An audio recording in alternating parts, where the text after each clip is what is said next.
Okay, I'm here with Magister Andreas Kaplan, who just had a very, very good teacher talk about what makes a good teacher. Andreas, would you be so nice as to give us the main points of what makes a good teacher?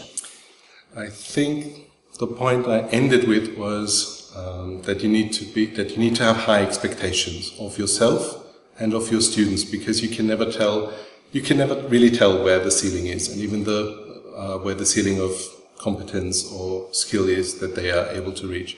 And just as much you're not able to really tell where your limits are before you try to improve and get better and see what you can achieve as a teacher. Mm-hmm. And some of the other points you mentioned were, for example, don't panic. Like, why do you see a lot of students panic when they start to teach? Yes, I mean, I panic sometimes when I'm in the classroom and it doesn't work the way I want it to work. But I think it's easy to panic because how can I put this? There's just so much going on. There's so many people who want something from you at the same time. There's so many things that are going on, so many demands you have to meet or can't meet at the same time. There's so many things in your head about what you want to do, what you want them to learn, and I think it's easy to panic sometimes, but it's not helpful. And I think it's very important to become good enough and competent enough and professional enough as a teacher that you don't have to panic anymore. Don't feel that you have to panic so often anymore, even if things get really out of hand. Mm-hmm.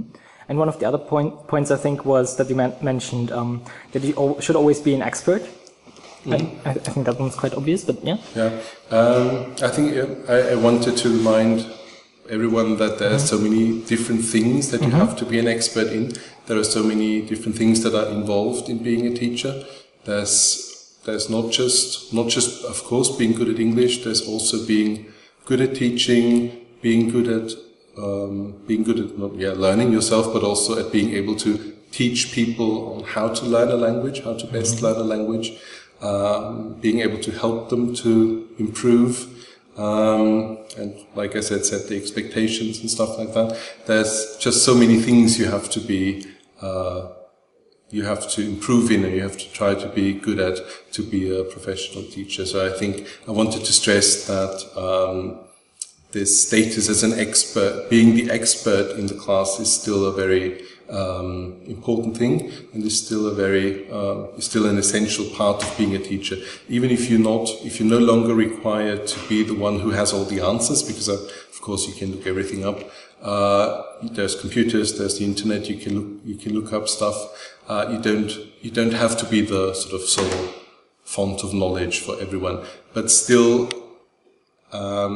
Being this expert persona in the room, being this person who sets the expectations for everyone, being the one who can help you even if you're stuck, who knows what your strengths are, who can help you identify your weaknesses and what you need to work on. I think that's something that only a really good teacher can do. And that's sort of something that we should, as teachers, all try to be able to do better and better as we work and as we learn as teachers ourselves. Mm-hmm. Thank you. Anything else you would like to add? I just wanted to say that I really enjoyed having the talk here today.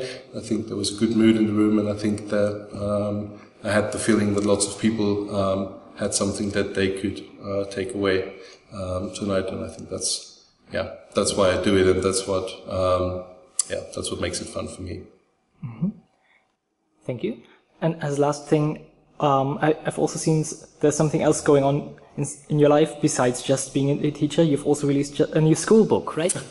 Yes, I'm very happy that I was able to co-author Way to Go, and for upper secondary Austrian schools for the Österreichische Bundesverlag. It was a whole lot of work, but I think we managed to really write a book that meets the demands of Austrian teachers, that works for the new curriculum, that works for the Neue Oberstufe, And that's not just a semi-random collection of stuff that you might want to do in class, but that really focuses the learners and the teacher's attention on what the curriculum says and really what the students should be able to do after their lessons in class.